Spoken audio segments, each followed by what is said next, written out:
Hello there, my name is Atlas and this is the first video on archaeology for this channel. And what I thought would be best to start with is explaining kind of briefly what is archaeology. So this lesson this week is to kind of explain what is archaeology. So there's a few memorable quotes to say, like, what is archaeology? Archaeology is fundamentally the study of humanity and its past. Archaeologists study things that were created, used, and changed by humans.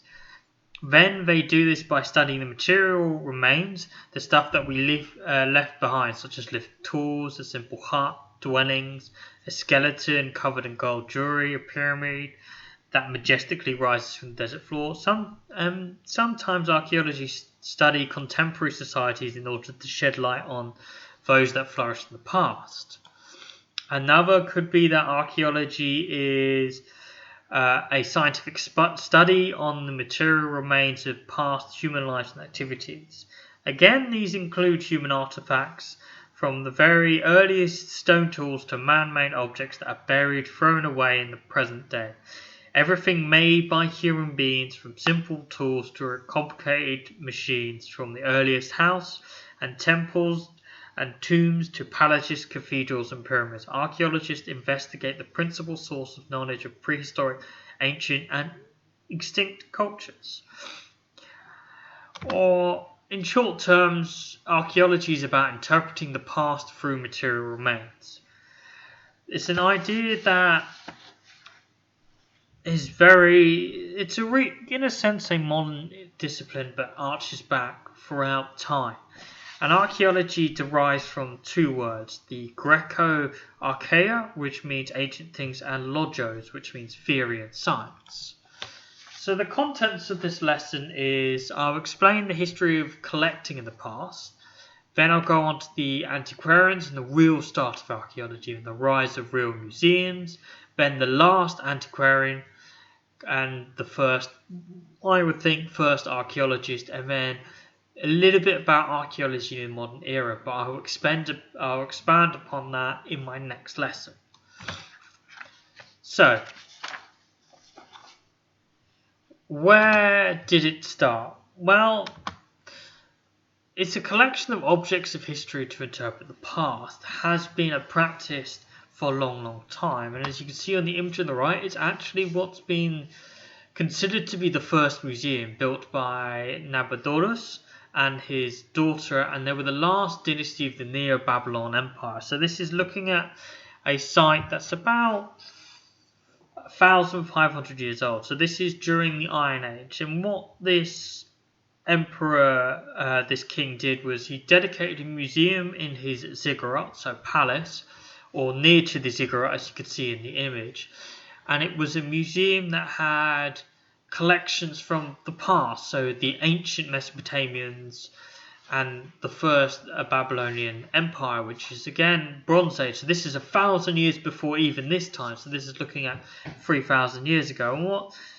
And what was discovered at this site, done by Sir Charles Leonard Woolley in the 1950s, was he found that this seemed to be a place that had artifacts that predate this building, but they had cylinders inscribed with clay. So he identified this as museum labels, and telling the public what these objects were. So the question is kind of in the sense of, why would anyone want to do this? Why look back even at this time? Why use history? Why tell people the history? Woolley seems to say that this is about the leader trying to use these objects to manipulate the past and say that the end of the empire, the end of the Neo-Babylon Empire is still around. Look, we could still find bits back to our glory days, and we can find again our place in the world. And around this museum there was schools, there was theatres, so it was to bring back this idea of learning, to look back at the past, to kind of recapture it in the present day. And that kind of leads on to the importance of what history is. History is about learning from the past in a sense, better yourself, as once Winston Churchill. But another idea is about the idea that history is a great tool for interpreting the past, not only to legitimize your power, legitimize yourself, but who you are. History, controlled rightly, is that power of a nation. It can be used for many things. But I'm not going to go into a bit more philosophical point on that. But I'm just saying history is important. Even back then, like 2,000 years ago, they were using their history from 2,000 years beyond that to legitimize themselves, to claim it more.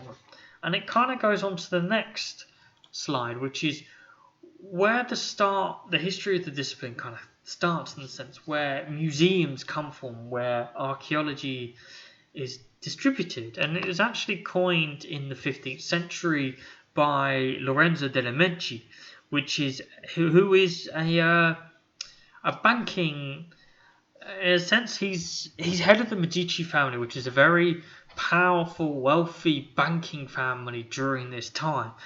And actually, he uses the history, the patrons of arts, as he was sometimes known, but the idea of history, the past, culture, all of this, that he created this museum, this house, to legitimize prestige, to bestow himself on a higher rank. And in his stead he had Leonardo da Vinci, Michelangelo, and various different artists, inventors, all this idea, and to house a collection of ideas and objects of importance. And that's kind of what a museum is where a museum is a house of learning where these artifacts can reside. But we'll go on to where archaeology really starts to pick up, and it's the idea of collections of the past. So we have, during the 17th century, the museum was being used in Europe to describe these collections of curiosity, the box of curiosities. And these they're an interesting kind of phenomenon. So these boxes of curiosities were an elite practice where elites, aristocrats or middle class wealthy people would go out and just pick up random bits of curiosities. So you can see with the picture to the right here, this is from John Transant's collection, which is held in the Ashmolean Museum at the moment, which has a collection of plants. As you can see, there's a human head, there's a portrait of the Queen back there, some random objects, bones, and that's kind of what these curiosities are. They're taking bits from the grounds and then looking at them and showing them off. And as I said, these collections were sometimes known as transcantium. And the Ashmolean Museum actually was one of the first university museums, built on the idea that these previous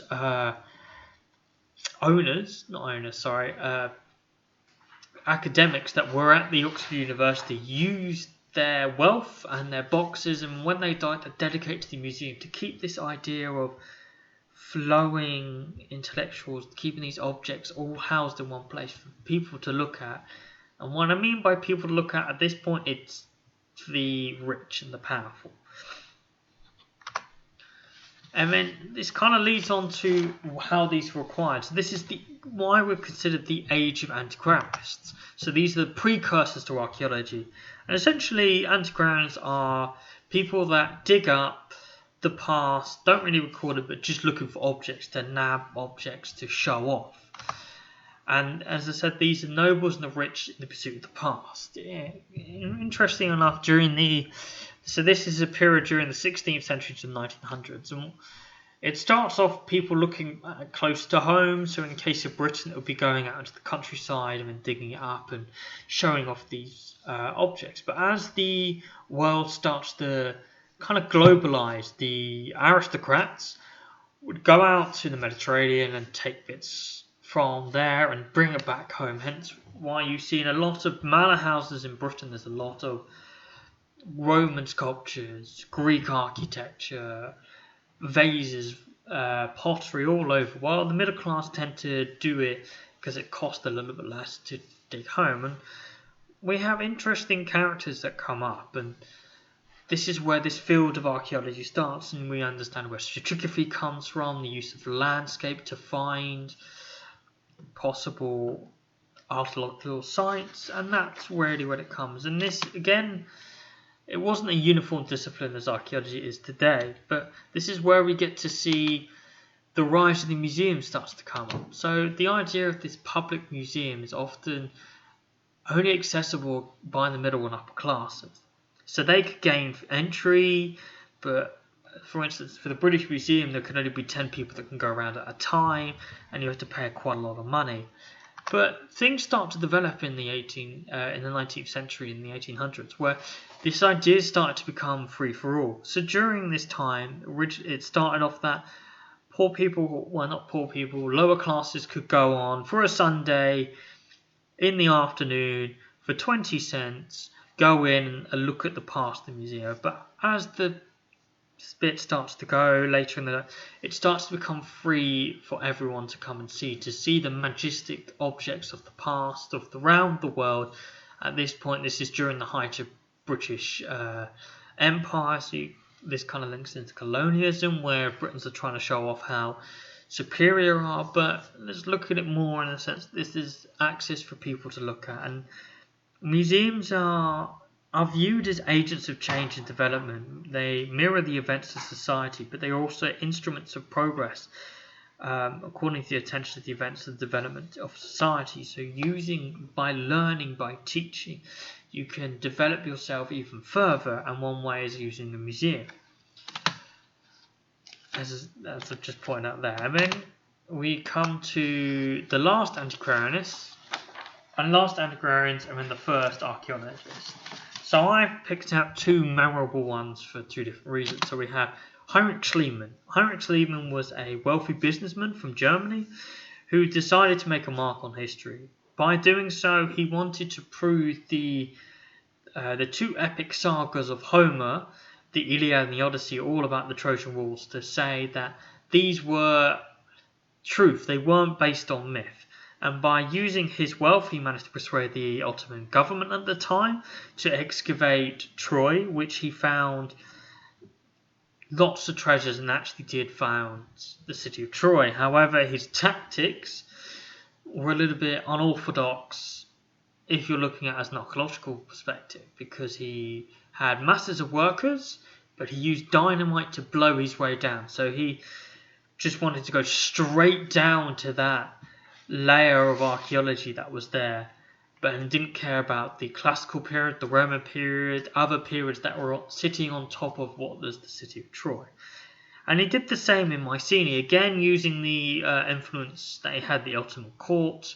He dug up Mycenae, which has been known for generations and generations, and that this site existed, but he really showed off that this was a Bronze Age site. He found treasures and that lot. And then, as I said, like Troy was found in 1971, and Mycenae 3 years later in 1904. Then we have Sir Arthur Evans. His famous bit is digging at the site of Chronossos. So he's a British archaeologist, university trained, and working with the British school during when Greece managed to become independent at this point, and Crete was added. He purchased land and started digging at Chronossos, which he later found was the Mycenaean palace that we know today, as you can see in the bottom left image, while the top image is of Troy. And his tactics were very different. Again, he had massive amounts of workers, but he wasn't so fast-paced into getting down to layer. He was a bit more steady in his pace, and he tried to record everything that he could as he going down. Obviously not everything, as we still missed a lot of layers, but he took meticulous details and writings and tried to take it more from an academic point of view rather than blasting his way around. And you could say that Evans starts to become more the modern archaeologist today, while Schliemann's kind of the last antiquarian, despite himself calling him an archaeologist. And then we have archaeology in the modern era. So from this onwards, we have lots of different things start picking up. Archaeology becomes more disciplined, becomes more dedicated in pursuit of interpreting the past, rather than making money or purchasing stuff from a museum. And what we see now is archaeology kind of explodes.